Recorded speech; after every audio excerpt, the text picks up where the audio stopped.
Hi guys, मेरा नाम है अभिषेक। और मैं हूँ अदिति।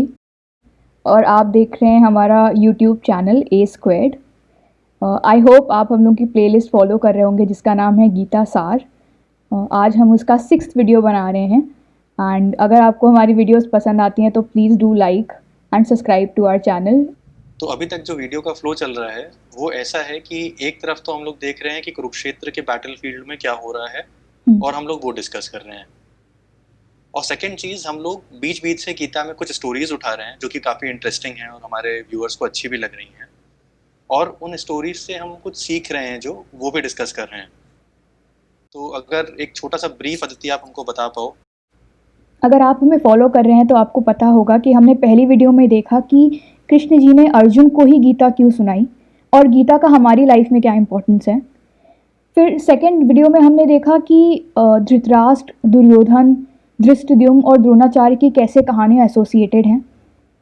तीसरी वीडियो में हमने सबसे इम्पॉर्टेंट देखा कुरुवंश का फैमिली ट्री।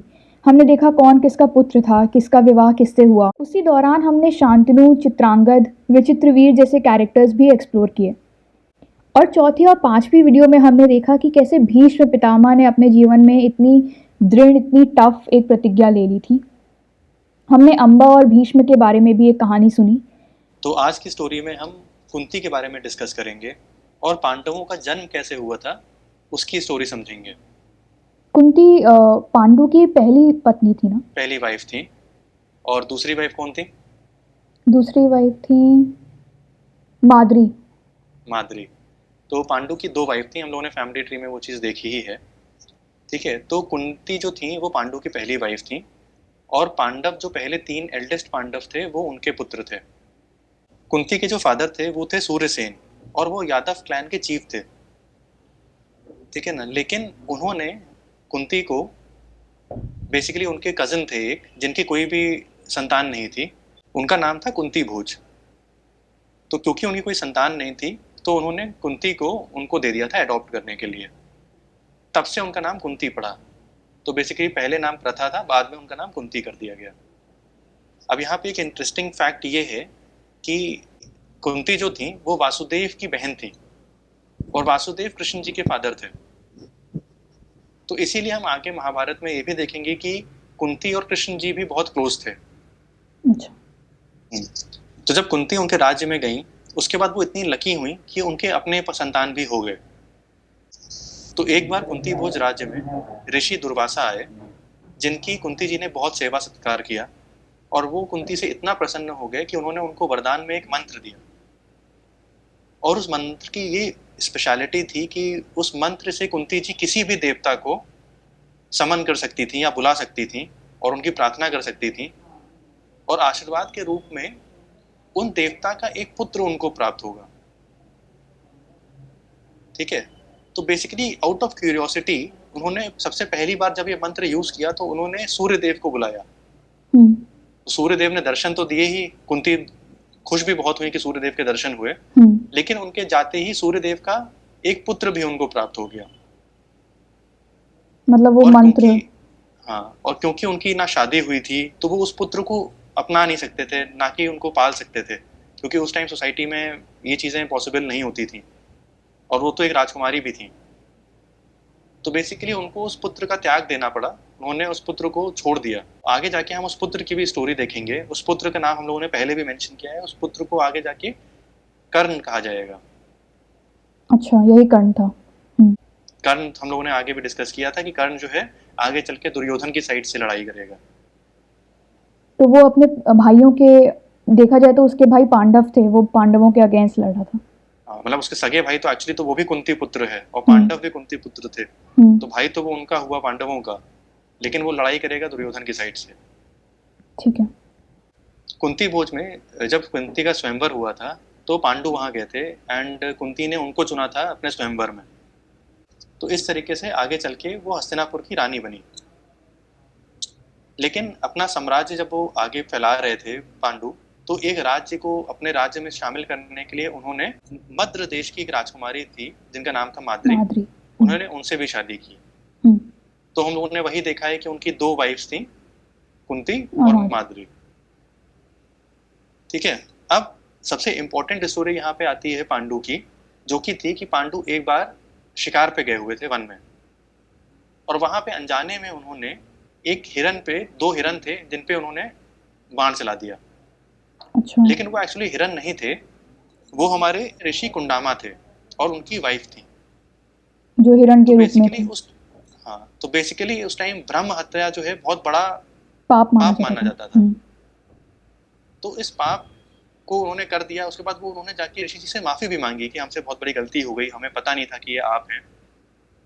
लेकिन ऋषि जी अपने मरते मरते उन्होंने उनको श्राप दे दिया कि तुम कभी भी अगर किसी भी स्त्री के साथ मेट करने की कोशिश करोगे तो तुम्हारी तुरंत मृत्यु हो जाएगी। अच्छा। तो बेसिकली पांडु जी के कोई पुत्र तो थे नहीं अभी तक, और उनको एक श्राप मिल गया, तो अब उनका वंश आगे कैसे बढ़ेगा। लेकिन यहाँ पे स्टोरी वही आती है कि फिर पांडवों का जन्म कैसे हुआ। ठीक ओ, है, तो फिर कुंती के पास वरदान था।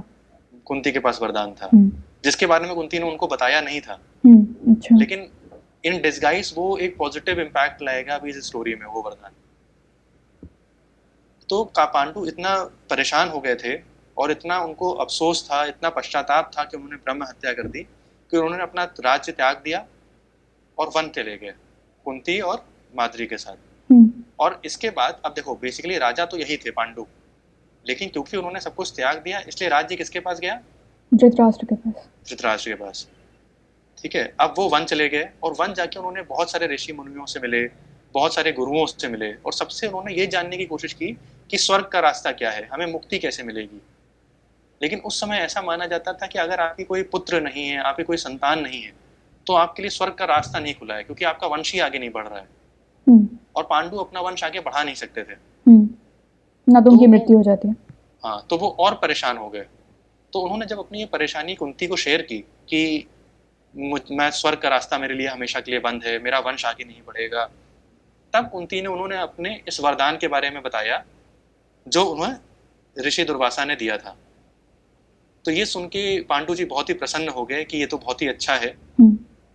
ठीक है, फिर उन्होंने कुंती से रिक्वेस्ट की कि आप देवताओं को बुलाएं और पुत्रों की प्राप्ति करें। तो बेसिकली कुंती ने सबसे पहले युधिष्ठिर सबसे पहले पुत्र थे, उसके लिए उन्होंने धर्मराज को बुलाया। उनसे उनके पहले पुत्र हुए युधिष्ठिर। उसके बाद उन्होंने वायुदेव को बुलाया जिससे उनके पुत्र हुए भीम। फिर उन्होंने इंद्रदेव को बुलाया, इंद्रदेव स्वर्ग के राजा थे, उनसे उनके पुत्र हुए अर्जुन। ठीक है, उसके बाद उन्होंने, हम लोगों ने वैदिक गॉड्स के बारे में पढ़ा है माइथोलॉजी में, जो कि ट्विन वैदिक गॉड्स थे, दो भगवान थे, उनको हम लोग अश्विनी कुमार के नाम से जानते हैं। तो उन्होंने अश्विनी कुमारों को बुलाया जो कि दो ट्विन भाई थे, और उनसे उन्होंने माद्री की मदद की कि माद्री को आप दो पुत्र प्राप्त करवाएं, जिससे नकुल और सहदेव का जन्म हुआ। तो इस तरीके से पूरी स्टोरी रिलेटेड थी और 5 पांडवों का जन्म हुआ।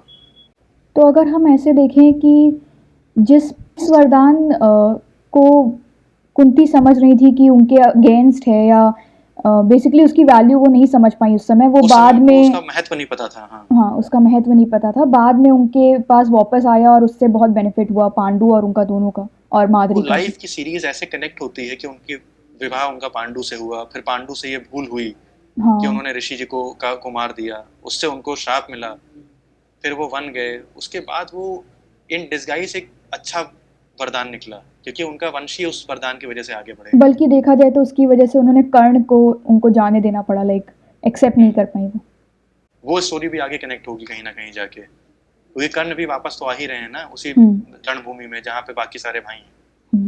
तो सब कुछ कनेक्टेड है गीता में और हर चीज से हमें कुछ सीखने को मिल रहा है।